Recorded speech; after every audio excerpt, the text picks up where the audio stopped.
I hadn't thought about how I would introduce Dr. Ben Jochannan, and it is realized that it is both easy and very difficult because most of you know him well, and there's not a great deal that I can say that you don't already know about him. It is difficult because this is one of those times when you as a student have to feel anxious, trembled in the presence of excellence. And that's how I feel. And so what I've decided to do is, for the record, and hope the record will be received or administered well, for the record, allow me to say that Dr. Josef Ben Jochannan is an adjunct professor of history and Egyptology at Africanada Studies and Research Center at Cornell University in Ithaca, New York. Dr. Ben, as we all who respect and love him call him, has been married for 38 years, and that union in oneness with Gertrude England Ben Jochannan has produced and allowed him to be a father of 20 children.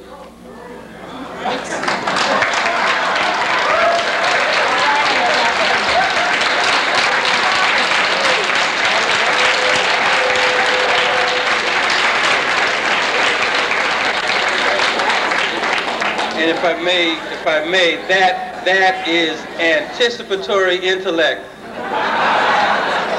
It is meeting the future. It is meeting the future. 12 of those his biological children, 8 of those adopted children. And I think I need to mention that he really represents a parent to all of us. And so we need to put ourselves on his list of children. He has 52 biological grandchildren and 7 great-grandchildren. He has graduate degrees and has mastered the level of excellence in civil engineering, anthropology, law, Moorish history, and is the premier researcher of and in the Nile Valley and the Great Lakes, African history and religiosity. He is a priest of the Tamari education system of 360 degrees, the mysteries. He has sacrificed to feed us, and he has fed us well.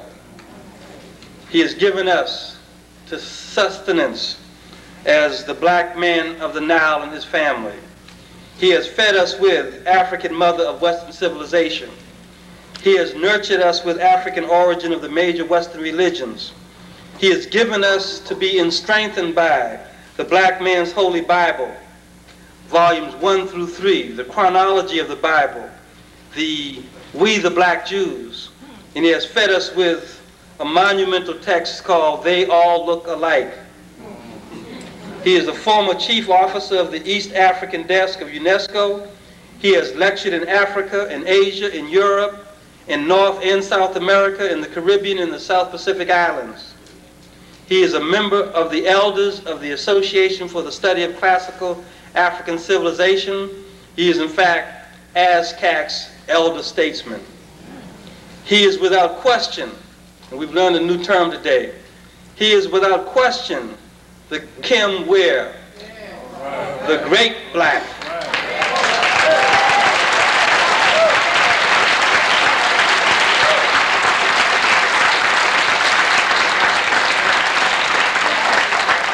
And I am convinced that if history follows itself as it does, there will become a time when the entitlement of intellectual excellence will be Dr. Ben. And future scholars will be called Dr. Ben somebody. Dr. Ben.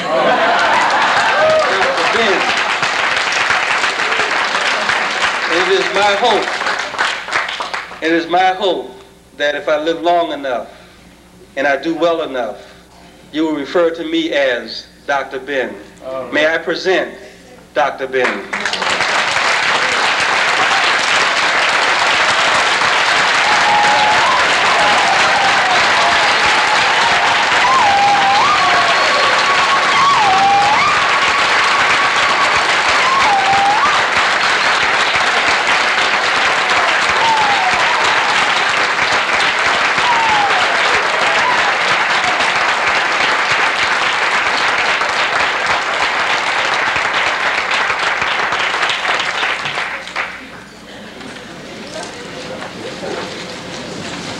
I would start by saying dynastically. I noticed that everyone did not respond. But the reason I started with dynastically, I believe to begin at the beginning. I don't start at the end of the Nile. I prefer to start at the beginning of the Nile. So I say dynastically, because up there in Ethiopia, we say dynastically when you say Hotep. I purposely had stated a few years ago that I will not use African clothes. In the 60s, when people were running around with big bush of hair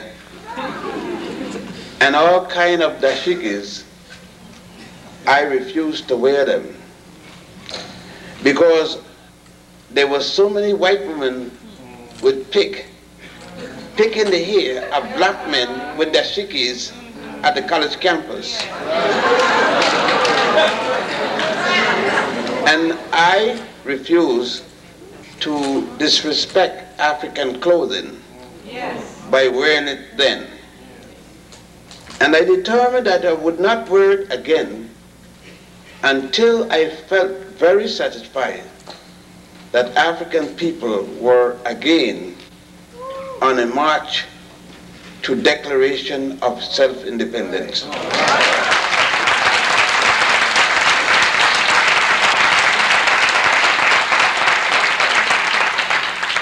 So I came with Western European clothes and wore nothing else in the presence of my African brothers and sisters who I believe, quite honestly, are on their way to heaven. Not heaven in the sky, because there is no such place in the sky. No real estate out there any place called heaven. I was fortunate enough to be placed in heaven 68 years ago. And I have returned to heaven a number of times.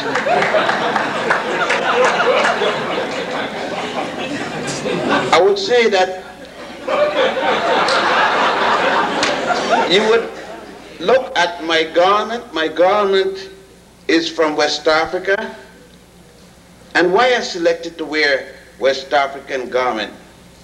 Symbolically of the house of fire, which you know as the pyramid.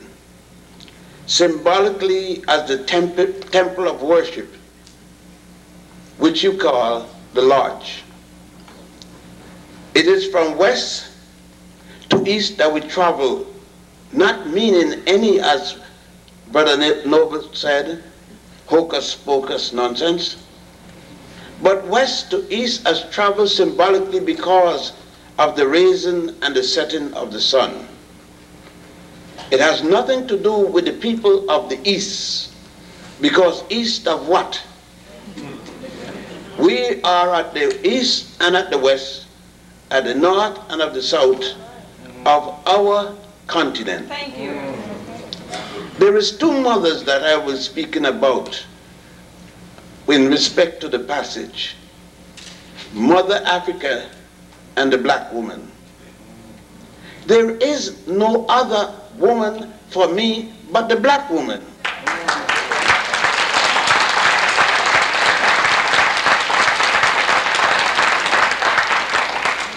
You, in your sophisticated academics, may say, but what about other people? I don't give a damn.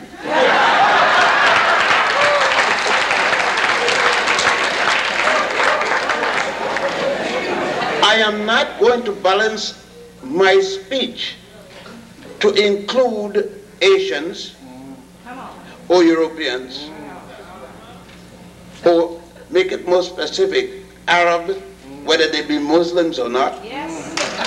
Because every Arab is my enemy. Thank you. And those who back Arabs are my enemy. Every European is my enemy. And those who associate knowingly in an amalgamation form is equally my enemy. Now that we have held that straight, another thing, I have not had contact with any angel or any other thing from outer space, and can't answer you about outer space. I know nothing about this sunken city that this jackass named Plato speak about, Atlantis. I never met anyone from Atlantis. I'm not interested in spooks. So don't ask me questions on Atlantis. I don't have time for ignorance. Don't speak to me about that thing that you can't wake up in the morning without checking on the chart, astrology. Because I will tell you, go to Egypt, or come to Egypt with me. And whatever I tell you, I can back it up by your one trip to Egypt. So let me move in a proper manner. Is there anybody in here older than me? I am 68 years of age. If so, stand up.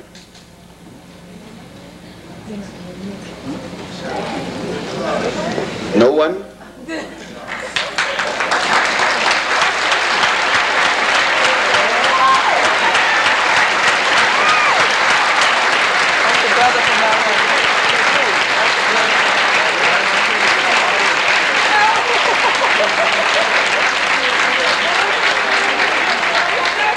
Is it, I cannot see from here, but is it a gentleman or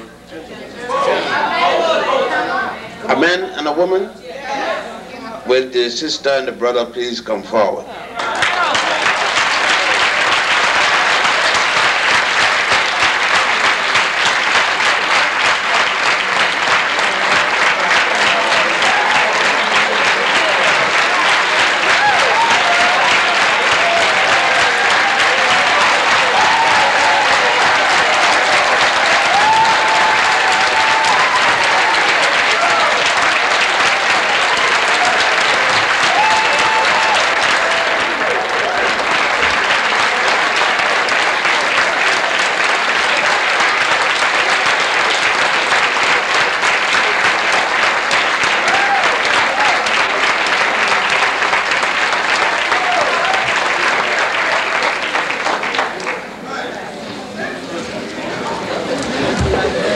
It is customary as Africans.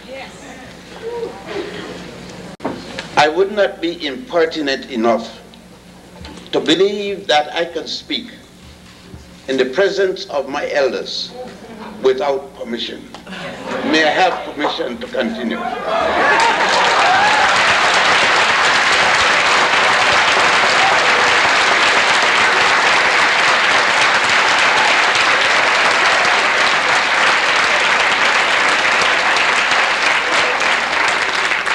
And since I speak for the pleasure of my elders, for the intelligence of my contemporaries, and for the benefit of the youngsters, will the youngest child in this house be presented to the elders? Will you bring forth the youngest child to be presented at the elders?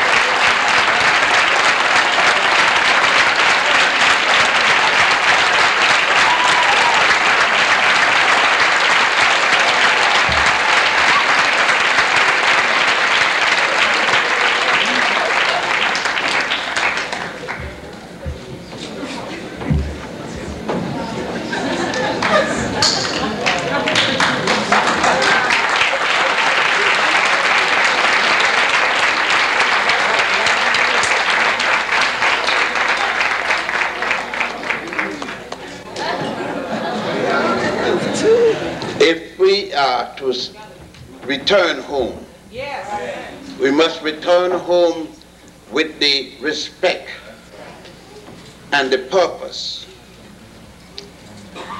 As you know, I will then come from Nigeria in the west and return to the proper place to address my people in the east.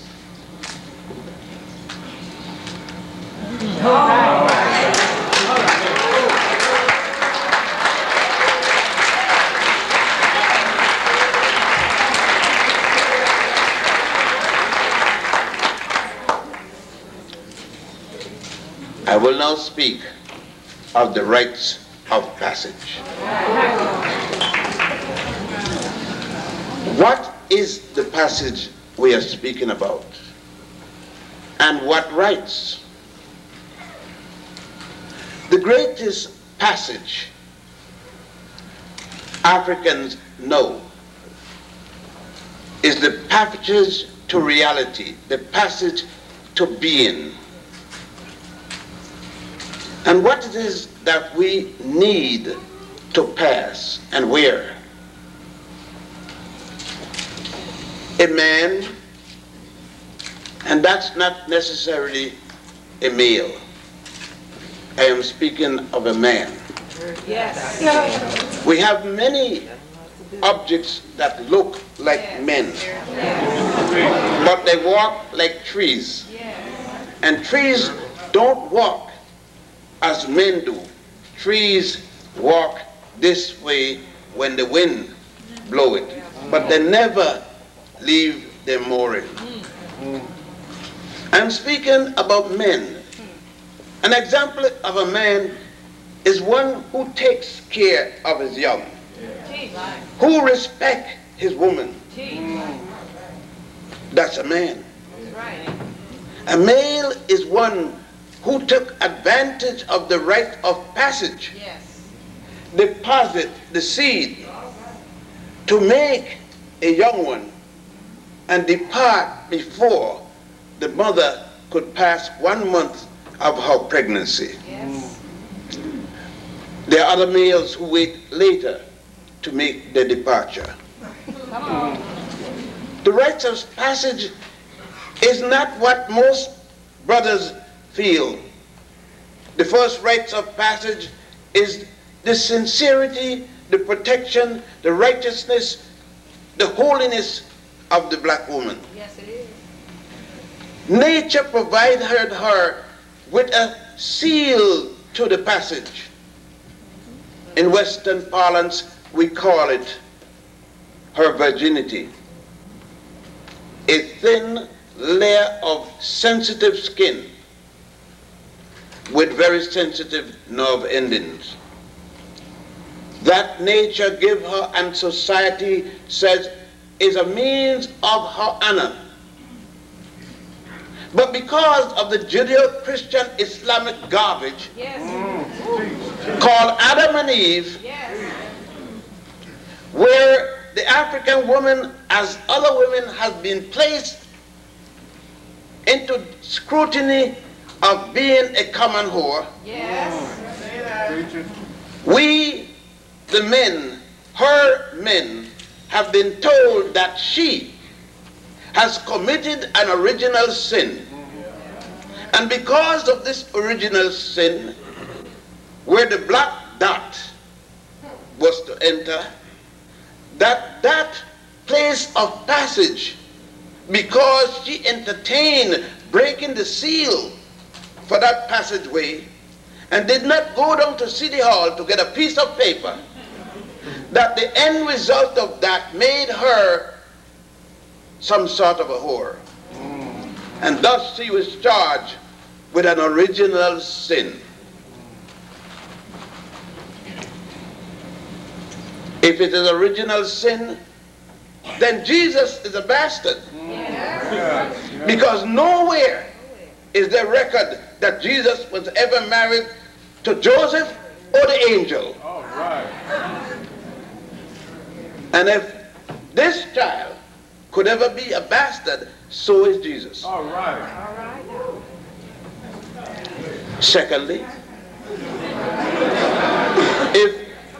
if Adam and Eve committed sin, the original sin, then the prostitute is God, Jehovah.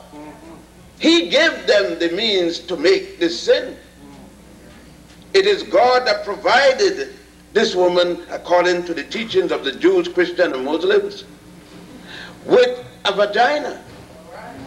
It is God that gave that man a penis. And it is God, they told me, that equipped them with all of the mechanisms to produce an offspring. Then God is the culprit. God cannot set forces loose, and when they act according to how he produced them to act, then punish them for his own inequities and inadequacy. I know you are not ready for this. Especially tomorrow is coming soon. But we cannot talk about the black dot without dealing with the black dot. First, there was the black dot, apparently held in the scrotum of a man. That's before we found out there was no difference between an anus and a vagina. That's before we were told in the classroom that having intercourse in the rectum is as sacred and as holy. It's only a matter of preference than in the vagina.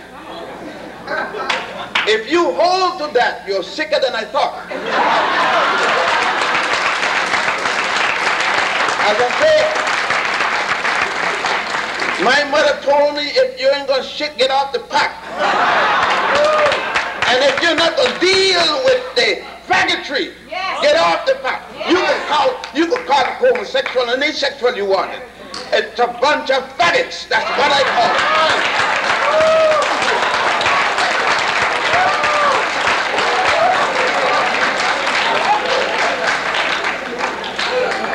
That's the black dot that came down the fallopian tube. Hey. The mothers can leave if they want. I understand that little boys and girls don't stay still. We just wanted them to present them to us. They are our children. Yes.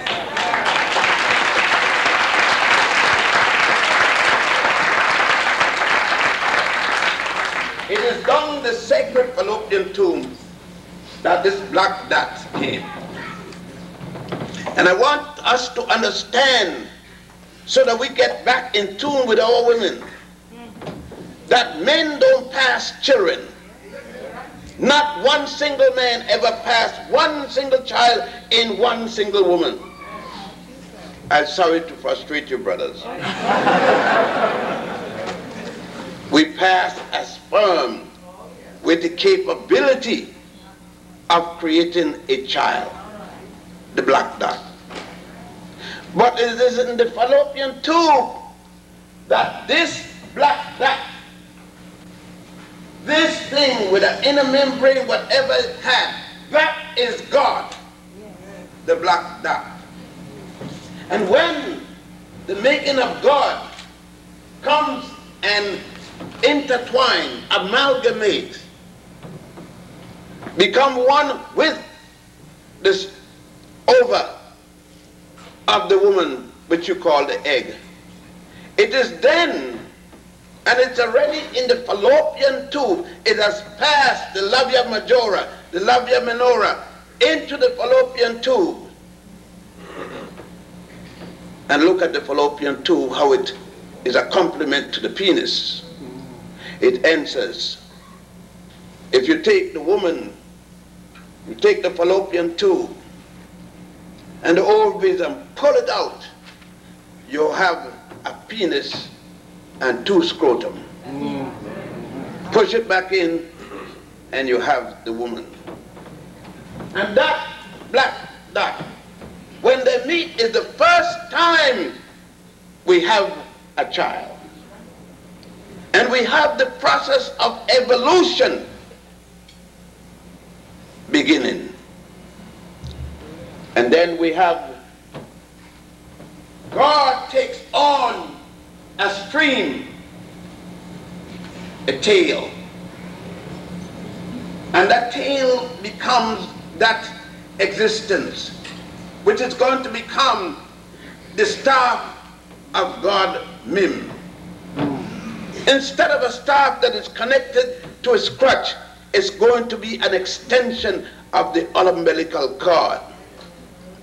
And the outer part of this, the outer part, is going to become what you call the placenta. And the abysmal deep out of which God came is going to be that which bursts when the woman is going to present us with the new God or the new goddess. Let us stop talking about spirituality as if it's a thing out there all by itself. Our ancient ancestors along the Nile, long before they reached to Egypt, the Twa and the Hutu, which you call Pygmies, told us on the ancient drawing going back 225,000 years ago, during the time of the civilian period, there was no Egypt yet. And they show us in their drawing, as that went on down. And then from the extension comes 2 legs, 2 arms, both male and female, as sometimes we see them dancing in the womb as twins or more. That's God. That's the goddess. That's the black dot. That is life. Anything outside of this is in the realm of the belief. And the belief is unknown. It is not a fact. I know my mother and father are my God and goddess. I believe anything else is what it is.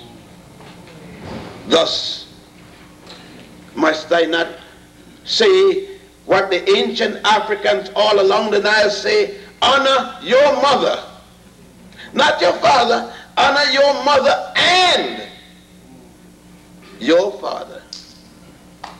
We don't need the women's liberation movement to tell us what a black woman needs. A black woman knew what she needed all the time. In Africa, we don't inherit from our father. We inherit from our mother. Very few African society, we inherit from our father. It doesn't belittle our father.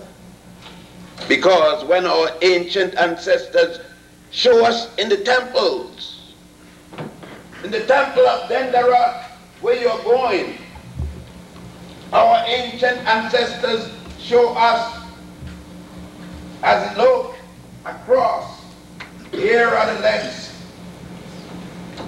here is the stomach, here are the breasts, here are the hands. But here, at the vagina, is the sun with its ray. God coming out of the woman.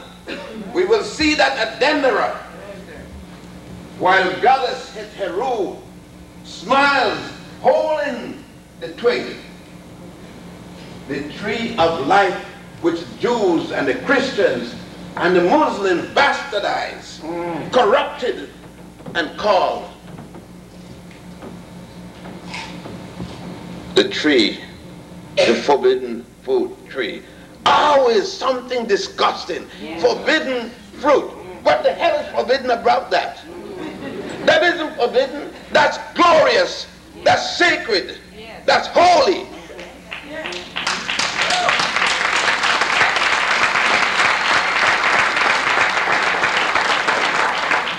Childbirth is the bang. The big bang we're speaking about is childbirth.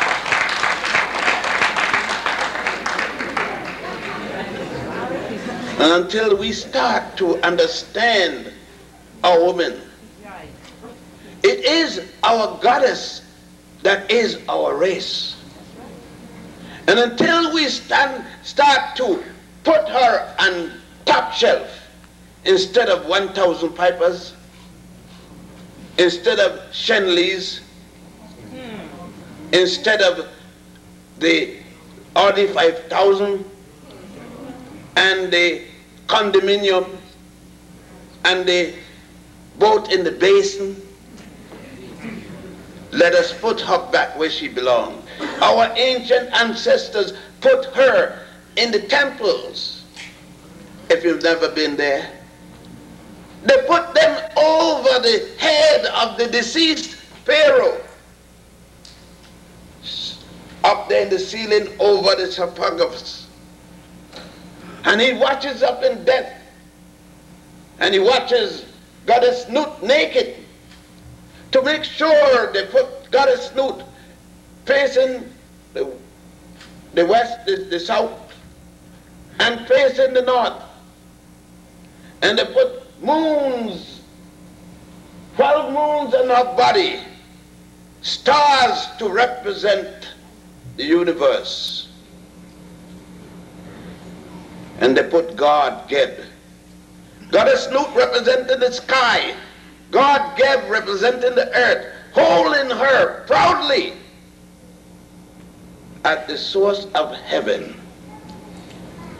This caption said, God Geb holding God Nut, one hand on the vagina, one hand on her breast, heaven, holding her up at the pillars of heaven. But you call a bitch. You call a whore slut. You even call a dog. It's funny you didn't call her that when you were coming down the passageway.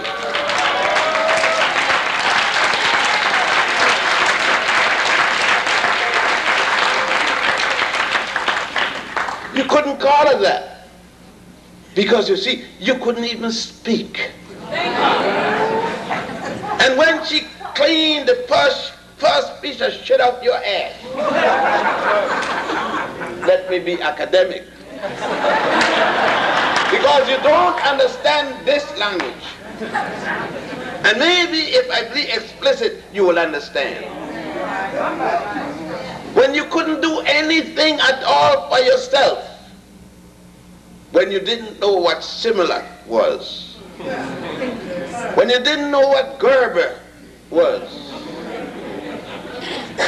and she picked you up, and the gases were dealing with you, and then she hold you, no different than Goddess Aset held Heru when you called her the Black Madonna, and you spoke of a child before Michelangelo paint that sick one for Mary and Joseph of Pope Julius XII in 1509.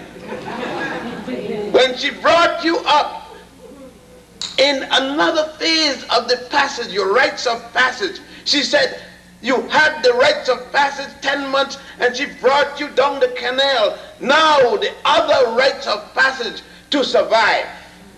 She introduced you to the sweetest thing this side of heaven, her breast. And there you supped. You're talking about Passover. You're talking about Last Supper. This was your first supper.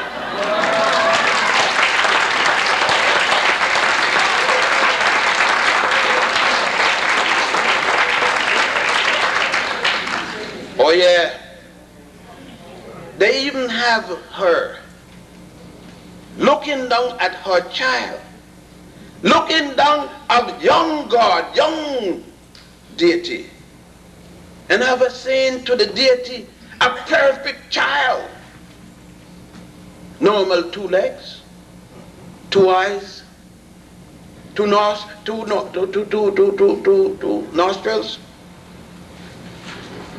And you look down at the child, and the mother said, a beautiful child, but it was born in sin. What a negative thing are you telling the child? Dr. Brelson tell you. That negative thing you tell that child, even when that child is in heaven.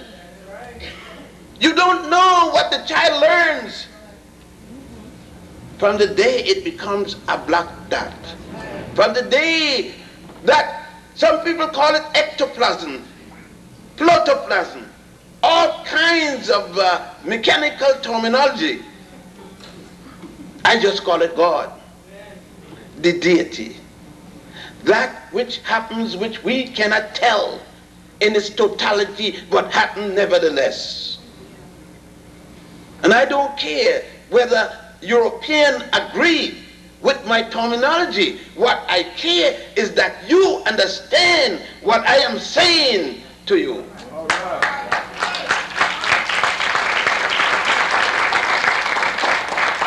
So when someone say that this is not scientific, what is science but trial and error?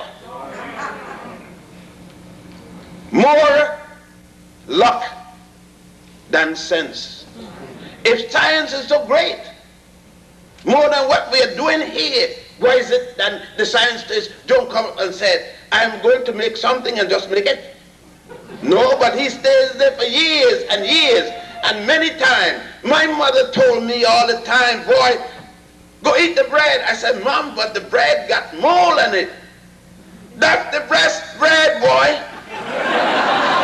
I said, Mama, what, can I toast it and cut the mold up? She said, I'll beat your ass till and die if you don't eat that mold. And I didn't understand that Mama was saying, eat the penicillin. But Mama didn't speak that kind of language. Mama didn't wait until Jonah's shark came. Mama knew some of the bush. When Mama said, go and get some soursop leaf, and I said, no, get Lipton tea. Mama said, I ain't know nothing but a damn Lipton, but I know soursop gonna take the fever for your black ass boy. Go get it.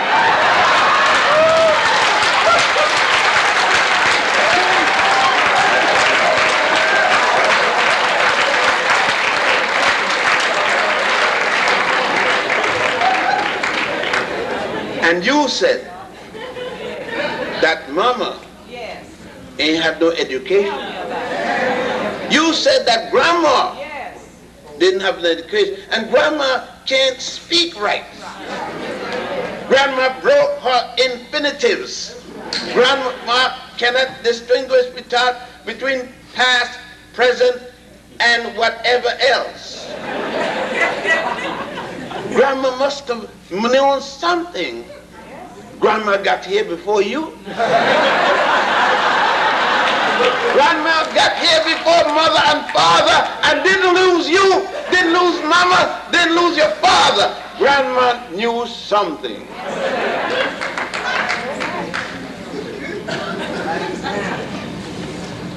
Grandma knew to tell, girl, what you doing there lying down flat on your back?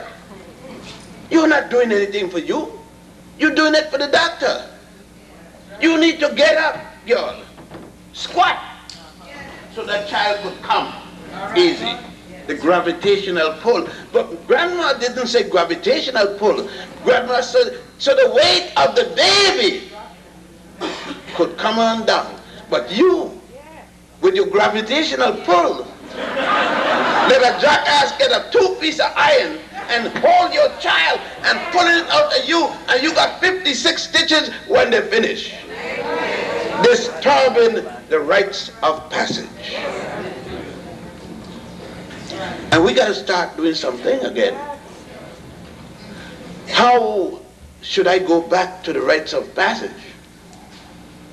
My woman is sore. My woman's back is displaced. Her hip joints are out of place.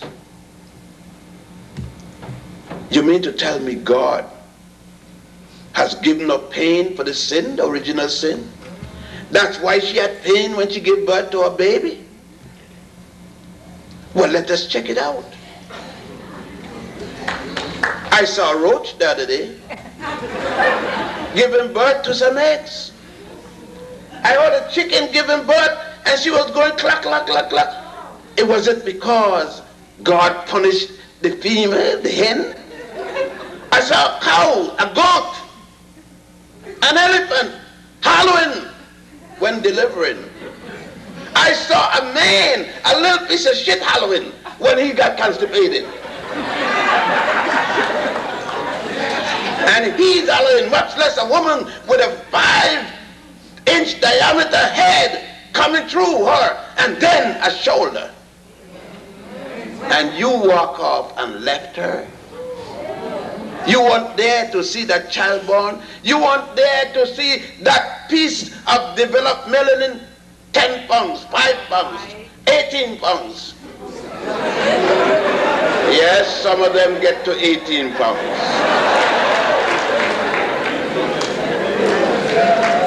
No, what melanin means to me is the race itself. What melanin means to me is 2 women, one named Africa and the other named Black woman. They're twin sisters. They are your mother and your aunt. But what melanin means to me is equally the protector of those 2 women, the black man. Thus, when we find that the black passage is no longer good for us, and we go over to the enemy's daughter,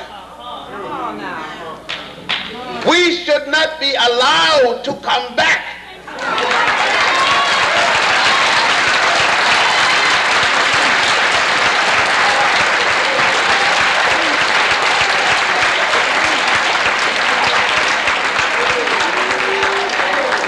Those of you who have strayed, chalk it up to good luck.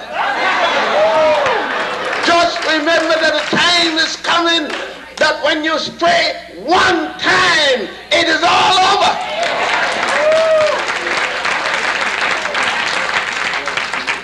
This is no cesspool. This is the sacred home of the melanin. The profusion of melanin. We're going to have beauty contests with the blackest woman in the community as the symbol of what we're talking. I am too white. We're going to have the kinkiest hair as a standard of hair.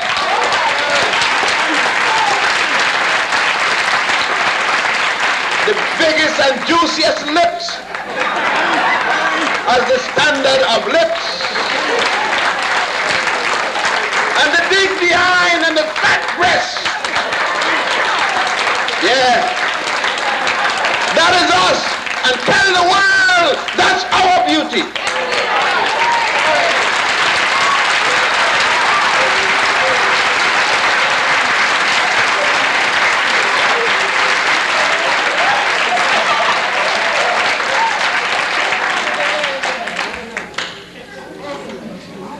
These people older than me have fought. I know Dr. Legon. This is no accident. It just happened that he is the oldest brother in the house. And my sister from Washington, we've known each other quite a while. As they fought in the vineyard. I'm not talking about the vineyard that Solomon, that damn fool, in the Hebrew Bible speak about. Oh no, I know you mad. You said he was the wisest man. Listen to what a jackass did and tell me if he was wise. 2 two women have a child like any of those two children that were here. And they're arguing over whose child it is. And they come to this white Jew. And the wise Jew was to render a wise decision. And he said in his wiseness, the mother, let the one who is not the mother of the child cut the child in two. I know you. Regardless of how the cracker mistreated you, you took his child home during slavery. I mean the chattel slavery, because you're still in slavery. You took a child home, but you couldn't mistreat that child. You should have poisoned that child when you got it home, but you couldn't do it. You just couldn't do it because your innate humanity, what started the day when that melanin was released, couldn't permit you. It was too much melanin that controlled your soul. So you took care. Not only that, you give the child the best food in your house and told your child, boy, girl, that's not the way we act. We always have a plate of food for the stranger. We always have a plate of soul food for our ancestors to come and eat. But then I look at the Peckerwood's wife, and I see her taking the bus, overturning the bus with little children 2 and 3 years old, our melanins, and some of them pregnant, overturning the bus. No feelings. Professor Clark, my elder, called them the icebox people. You see, and then you're going to go back and say, well, we got to be more reasoned. We got to be humanists. But I can't say that. Like I told a fellow the other day, they said, Brother Ben, we don't see you like the 70s. We don't see you down at the South African embassy picketing. I say, you don't. If you know that, I know it better. I don't be there. Brother Ben, I don't see you campaigning. Didn't Jesse tell you, with campaign, we want to win now? I said, he campaigning. What did he win? They said, but you know that voting is the thing. I said, the white people know that for a long time. I ain't telling them nothing. You see, I told them, don't worry, you're going to see me at the South African mission one day. Yes. But the day you see me, don't get close to me. Because I am there to kill the bastard, his mother, his father, and everybody else.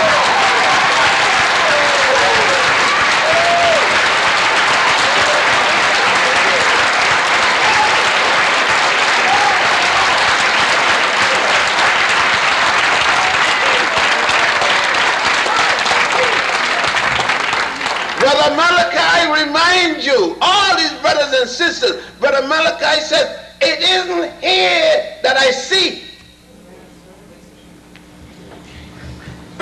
It is here the light pass. The image pass here. But it is here that I see. When it registers on the film and the brain puts its computer, the Japanese couldn't make nothing like this. And my computer assimilate in a millisecond of a millisecond.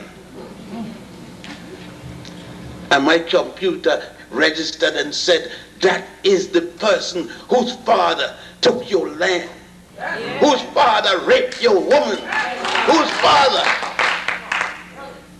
then how could I go there and say, we shall overcome? I am not going anywhere to be overcome.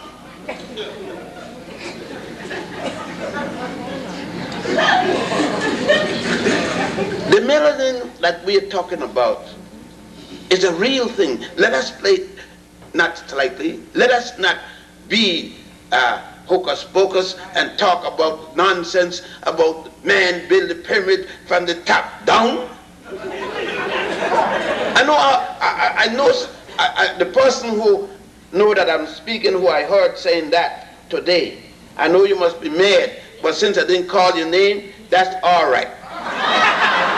But I hope that you get away from that stupidity. You are a jackass if you still believe that. Stop for one moment and stop being hocus pocus. If they build the pyramid from the top down, when they put the first stone, what held that up? Skyhook? Did they take a skyhook and clip it down the cloud? Do you know that the cloud is vaporous? Don't everything you read some jackass wrote don't necessarily have to be the truth. Some jackass named Plato tell you about Atlantis.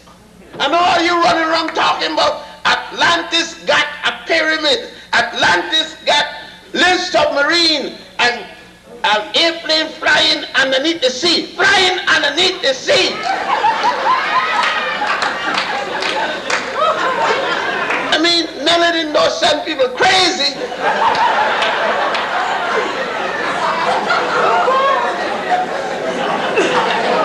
Atlantis was the ignorance of a stupid-ass Greek who went to Egypt and couldn't understand then, and they don't understand now. And all of you freak Greeks in these universities go freaking off and Greeking off.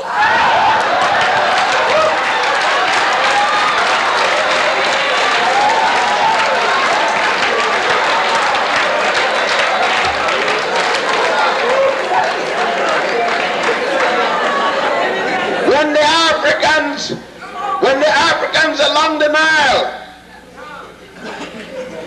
were establishing the mental state of human thinking, there wasn't a single Greek, even in imagination, much less in maturity.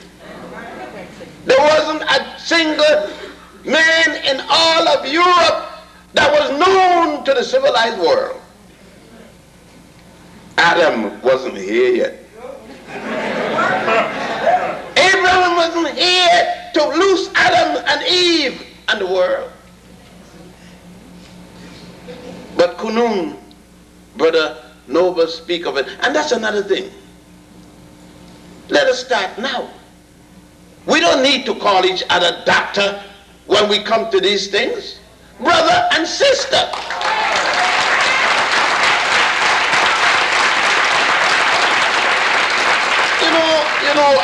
I know a lot of you can be mad with me now. But I feel good being a brother and a sister. I feel like we are together, closer to each other. It is hard to kiss you, then go and kiss him. You mean to tell me that this sister who bore her children, yet struggle for the community. Come on now. And because I don't call her doctor, Come on now. it lessens her struggle? No. I don't hear you calling Dr. Jesus. Dr. Moses. Even Dr. Aristotle. Those are labels that the European put, like my father remind me, son, he says, go and get all them damn degrees. Because you're going to need them. You know why? Since I don't have enough money to feed you totally, when you took your family, you may need this to get one of them jobs. Don't keep the job for long, because you can't get no money with a job. If you got the money owning the job. He said, but son, always remember, when you go there, do you notice that some men that come up and call and say, come, you get an honorary one. It means they feel that what he knows is equivalent as a doctor, and he didn't sit down there. And the man that's giving out the doctors, many of them, the chairman of the trustees, he got one like that. But the first man to get out, the first one, didn't have a goddamn one for his own. It's a measurement by your master telling you, you have arrived to the standard I set. And he reminded you, where is he? There, right there. He reminded you that you said, he said, when I set standards for you, and you accept them and act upon them, I got power.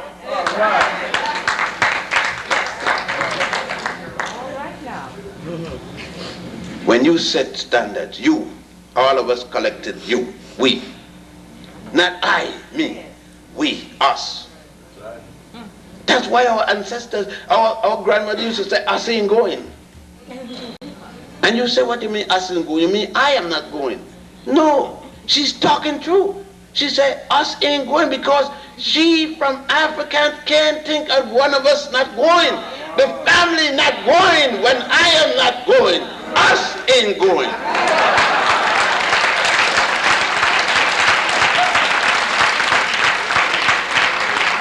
And you laugh at the people of the South Sea Island. You call them Geechees. You say they're speaking funny. No, they're translating from their language to the English language. And they can't conceive I and me, mine. See, they conceive our, all of us. It's like when a brother asked me, why don't you play the lottery? I said, it doesn't make sense to play. He said, why? I said, well, I can't win anything. He said, how do you know? He said, I tell you, I can't win, man. He said, well, how? Suppose you play the number and the number come out, your number, you win. I said, I don't win anything, brother, when I win. He said, why? I said, I got 52 grands. I got 12 biological and 8 more children and the grandchildren. And my children have their husband and wives. And some of my grandchildren have husband and wives. And then I got my sister and her children. And then I got my cousins and their children. And under my revolution where I come up in my culture, we all divided equally. So how are we going to divide 2 cents? What are we going to do with 2 cents? Since all of my family is entitled to a share. So it's no sense playing. You could play because you know. They call you and say, you hit the number. And you say, lock the door. Shut the window. Here they come, let's shut them out. And that includes your mama.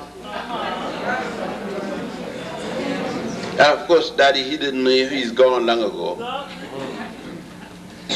I'm talking about brothers who watch the Virgin Marys go to the welfare. You go to the welfare, you see nothing but virgins. Virgins with 10 children. Virgin with 1 child. Virgin with 3 children. Because the black man isn't there. He's in San Francisco laying in bed with another black man.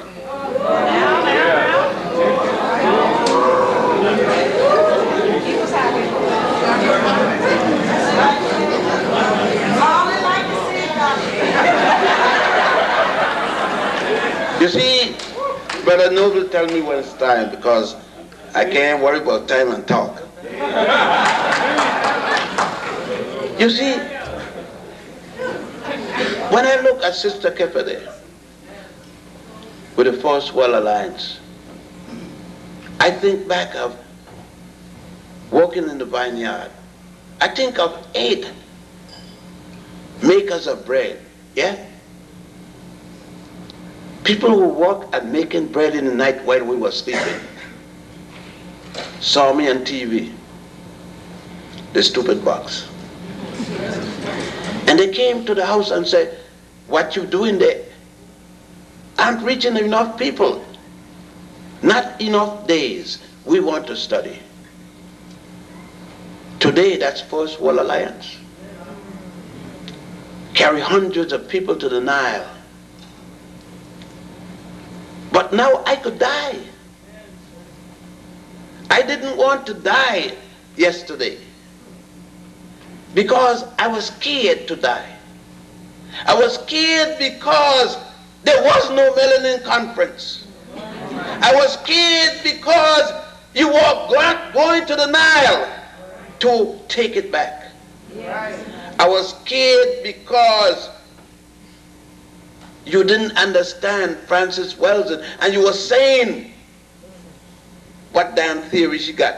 That's weird stuff. Because you didn't want her to establish for you your values of self. But you didn't mind Shockley. You stood there and let Howard University and the other jackass that run it tell you that the medical school with more white students than black, that it's law school with more white students than black, and the faculty in both of those schools with more white than black will fire. No protest throughout the country. And you stay there and let her be fired. I can't understand you. You believe that you're going to change America. You believe that the cracker from Reagan, I can't say down because nothing could be lower than him. I got to say up, and the highest one of them is his wife. And that's totally ignorance.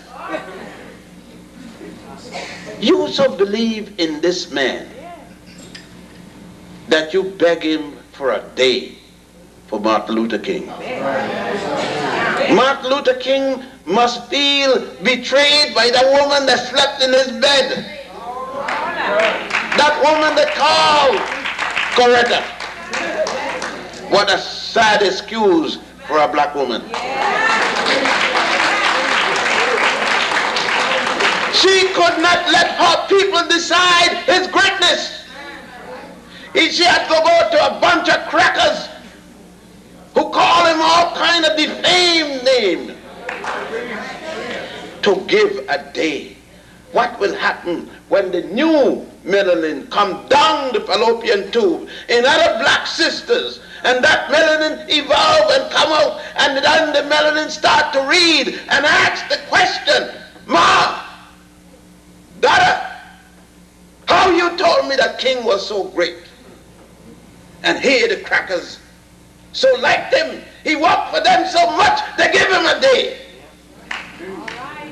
Thank to all good black women that Betty didn't get that crazy.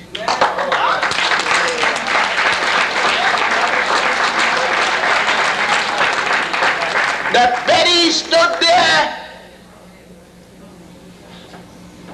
with not only the sperm, her rites of passage blocked by 2 young ladies, waiting to tell her men on a glorious day, I am again pregnant. Do you know, black man? Do you know the greatest feeling? A black woman telling you, saying to you, especially the first time, I am pregnant for you. Your first time. When the black woman told me 48 years ago, I am pregnant,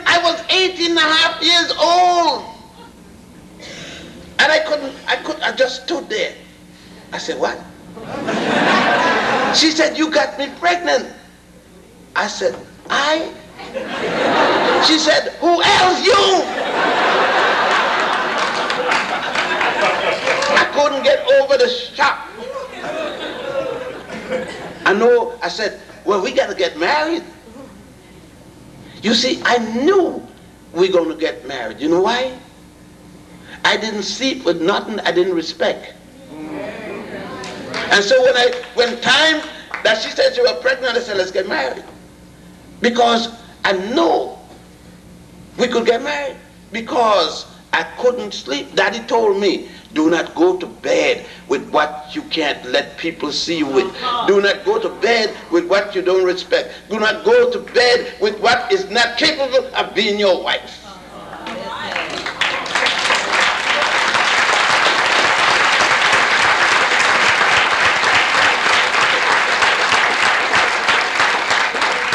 So if you ask me, what is your crowning glory of all you have done in your life, besides your mother and father, I do not hesitate.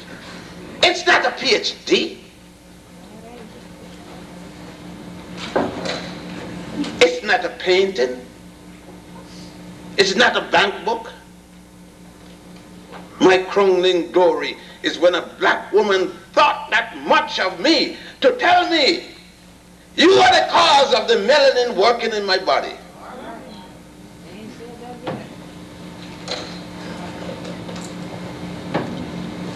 And the glory, the other glory, the manifestation of that day came when my mother said, come, bring the basin with the hot water. She was the midwife. Your child is about to come. And I stood there shaking. I had seen birth before because my mother's a midwife. But this was my child's birth. And I was going to assist in my child's birth. My woman was depending on me for strength. When my mother said, put the basin down and let her grab your hands. And my mother said, push now, Jenny. And she hold and grip and her fingernails go into my arm. But it feels sweet. Because I was helping my woman. And then my mother said, the head came. And I said, where? The head come there?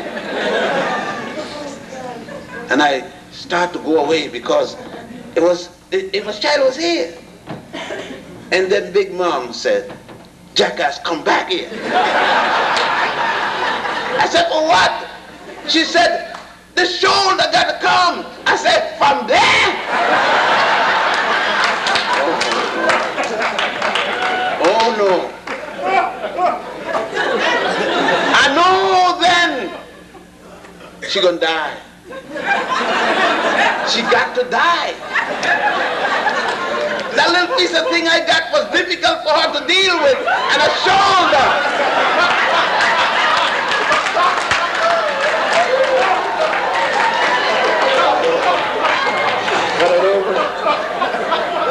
I know, but Mama reassure me, don't worry about it, it's going to go back like it was.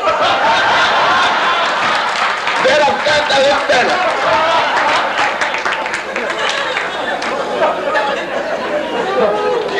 Mama was right, it went back like it was. But all that night I just wanted to sleep with my little daughter in my hand. It was the prettiest thing this side of her mother's womb. And then I knew I had struck gold. I had struck the diamond. I had contact with God. And I had become a God. I had created man. Along with my woman, we made man. You see, when you say, and God said, let us make man, I knew what it meant.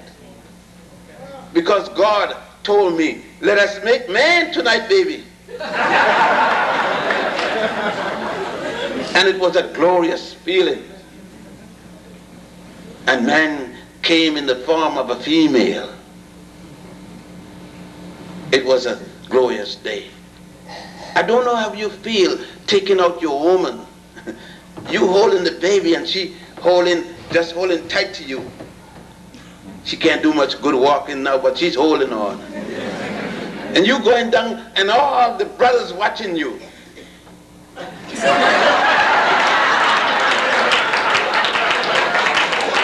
Look, man, a woman makes you, that black sister make you feel like you see, if Muhammad Ali came there and said anything to me, I'll bust him in his mouth.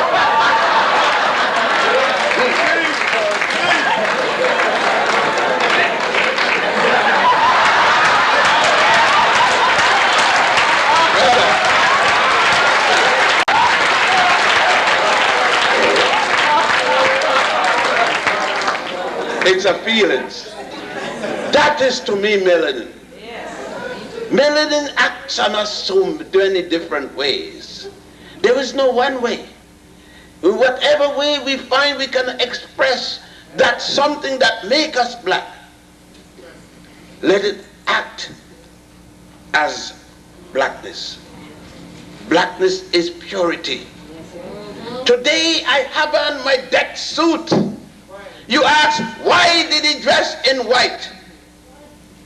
Because today I am coming from death to life. I am being born again.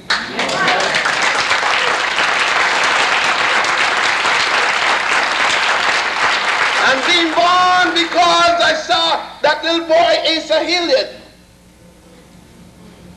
in San Francisco State when he's kicking Hayakor's ass. That's what I'm seeing. Yeah. I'm being born again because that little boy from Los Angeles, the Grand Craig, is kicking the whole of the Los Angeles library and museum's ass, telling them who Tutankhamun is.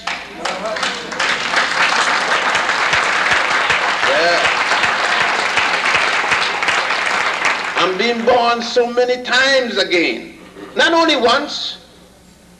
I'm going through a metamorphosis, as they call it. I'm going through so many stages that sometimes I would cry, but today the tears can't come. I'm too happy to cry. Because you has been transformed. You will never be the same again.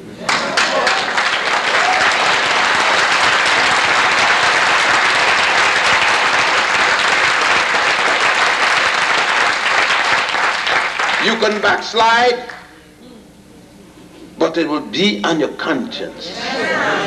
You could go and wallow with the white man's daughter, but when you're discharging, it's going to cause you pain. Because you're going to see a black woman standing up in front of you, start born naked. And you're going to dribble and drool. Because you know the real thing you ain't getting.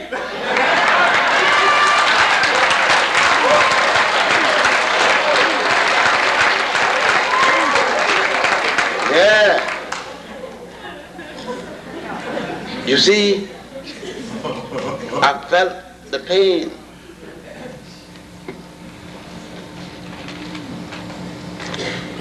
I feel it coming. And I'd better stop before I keep going on to a situation. You see, I could die.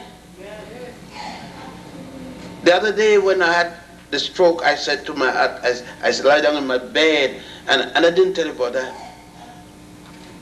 I walked to the hospital with 265 over 150 pressure, talking to my friend Dr. Lewis, who is now in Papua New Guinea, making joke going over while my foot is tightening up and my face is tightening up. My hand can't move. And I'm walking across the street. And he said, where you going? What hospital? I said, Harlem Hospital. It's here.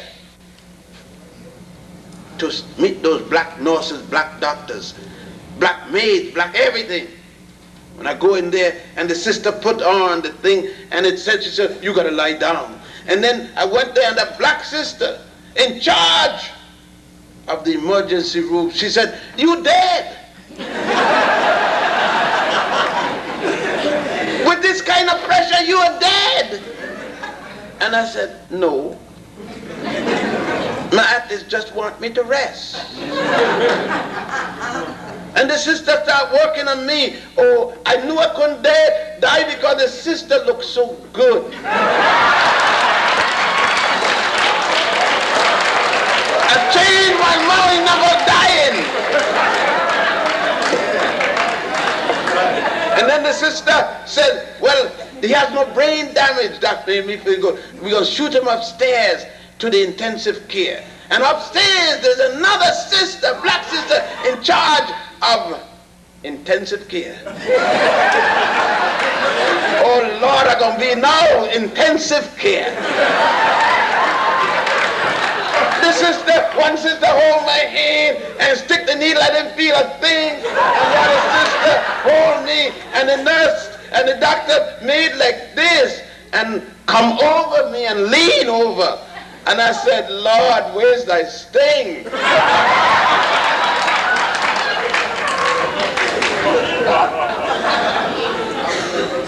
2 days later, I'm back downstairs in the regular ward.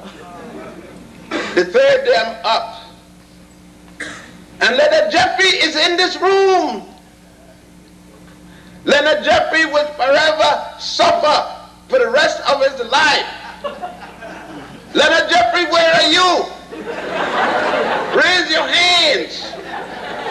Leonard Jeffrey took my pork chop out my hand.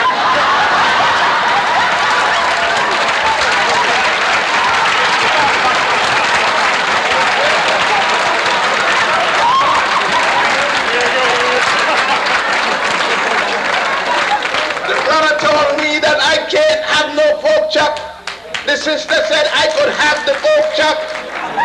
My mind told me I could have the pork chop. The melanin told me eat the pork chop. And Leonard Jeffrey grabbed my pork chop and give it to somebody else. And they brought me, listen to this, cornflakes.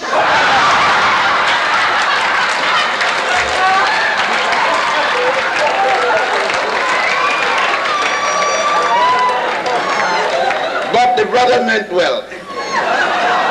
He was seeing to it that I stay alive. And of course, I thank him for it. I thank anybody who feel that pork will hurt me, although I like it, who feel that well, and they feel to protect me. Those who feel I must eat grass alone, like cabbage and lettuce and somebody's seed and peanut butter. And look, I'm glad you feel that way about me, but I can't give up my chop.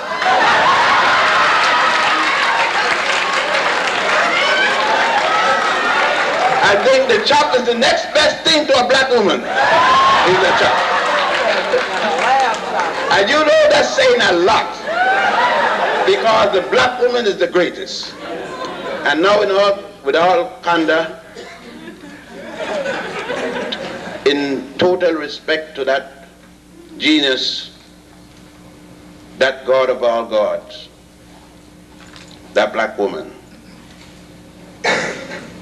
one who gave birth to me 68 years ago. I cannot spit in her womb. Taking on any other woman but a black woman would be to spit in my mother's womb. And I can't mistreat her that way. She has put me on this road. My father equally. They have shown me that no amount of money could give me the pleasure that the black race can. And I cannot live in this world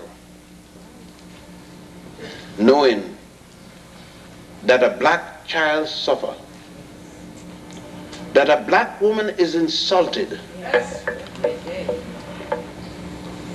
that a black woman and a black man and a black child need something to eat. I am eating and they have none. Although I extravagantly eat sometime, as I did last night, I must carry food to Africa. I must carry food to the South Pacific. I must carry clothing there, so that when you come to Africa, don't bring your old clothes you can't wear, old things you don't need. Bring what you're using. Bring so that it suffer. You feel it. It hurts your pocketbook. Because when you leave the village, you're going to feel light. You're going to feel like a new person. You're going to see the faces of your brothers and sisters even when you come back home. When you get in your bed, you will see your people with you. Because that's what it means. It is better to give than to receive. The crackers, they copied everything that we said. They copied every thought that we have. But behind those stones in Egypt, in Ethiopia, in Sudan, in Zimbabwe, in Ghana, in Mali, in Monomotapa, now called South Africa, in Carthage, now called Morocco and Algeria, in Zaire, once called Manikongo, our ancestors went to the outside God, in the outside temple, went to Boris, and there in Boris they stood with a mentor at Abydos. And when the spirit left, my spirit left and went on to discuss for the Ankh. As Osiris and Horus saw me with the ever-seeing eye, and my cat held my body in the grave. And when I walked out that grave, though my eye was closed, I saw you, and I couldn't leave. And Ma'at let me have one more chance to be your child. Amen.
We'll take some questions, and I want to take the prerogative to point out that we do not want to absorb, exhaust too much in our being so starved for his nourishment. Please hear what I'm saying. Are there any questions?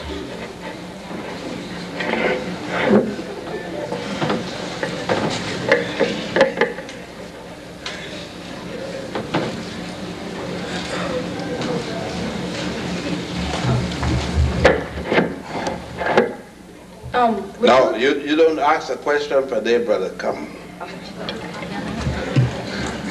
Come up here.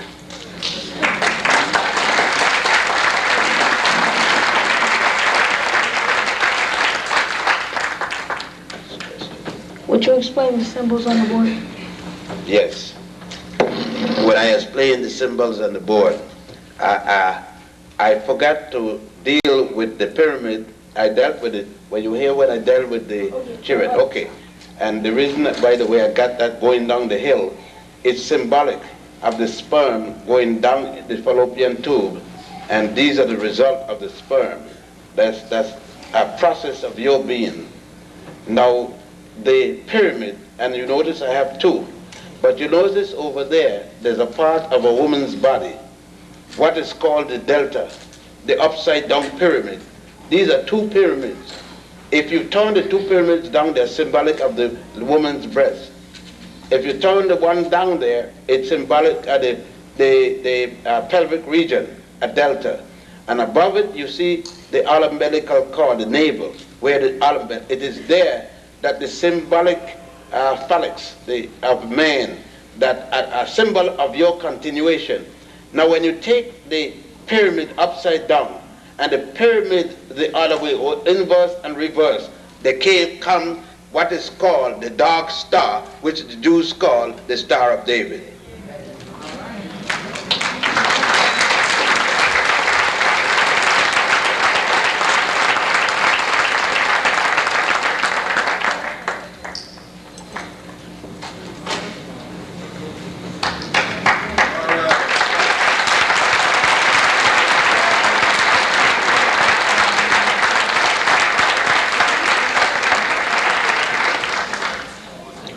Where's Richard King?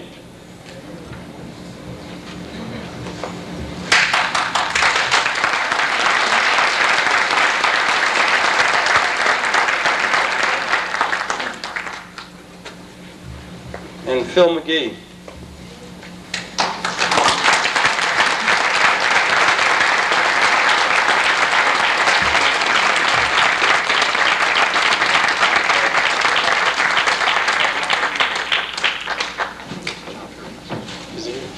And Marcella Stewart.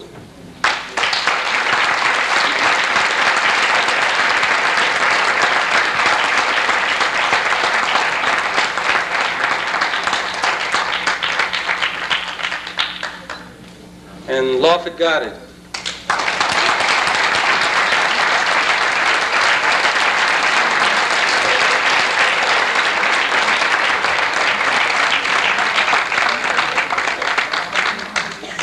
William Cabell.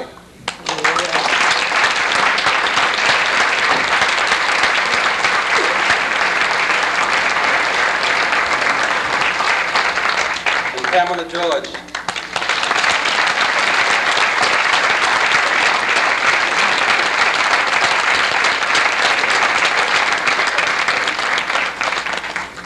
And would all the students at San Francisco State and UC Berkeley that helped put this conference together come forward in front of us?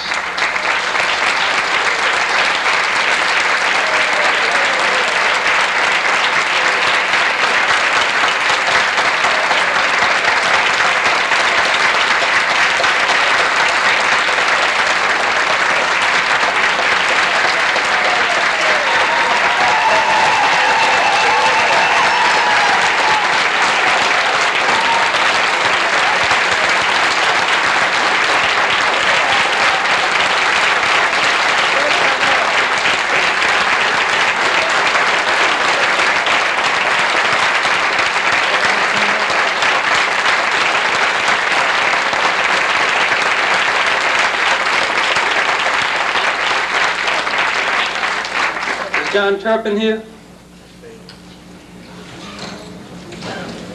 No? John Turpin?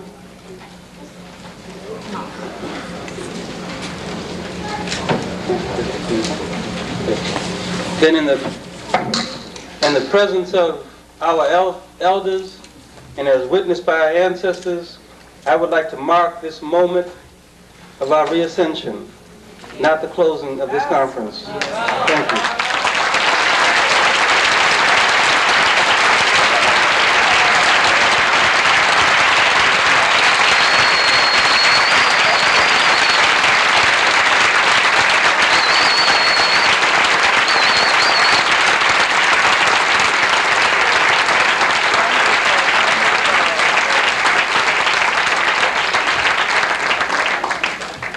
There are a couple of pieces of business we'd like to conduct before we exit from the reascension. One of the notions is that we intend to host this event every year.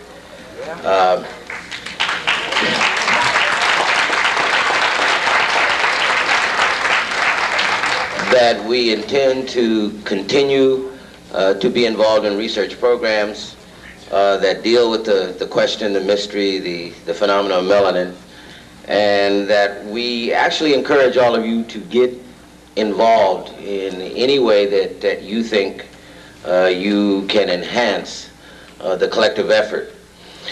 The other thing is that one of the things that we hope to do next year is to teleconference this meeting both to Africa and the Caribbean.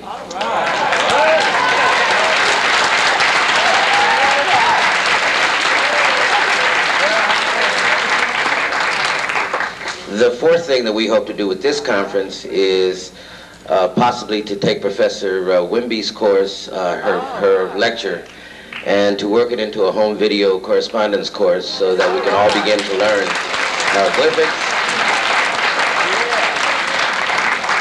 And we would take the responsibility for designing the perspective and getting it in the mail to all of you. We have all of you on a mailing list, and if you have not signed something, that put down your address and zip code, please make sure you do that before you leave. Okay. One of the two other things that we would like to do before this conference moves to another level is, and let me say three things before you actually leave. We would like to get a picture of all of you who are in attendance at this momentous occasion, and we'd like you to meet out near the cul-de-sac. If you walk out the front of the hotel, it would be to your left, and we want to take a group photo. Now you have to take this chaos or disorder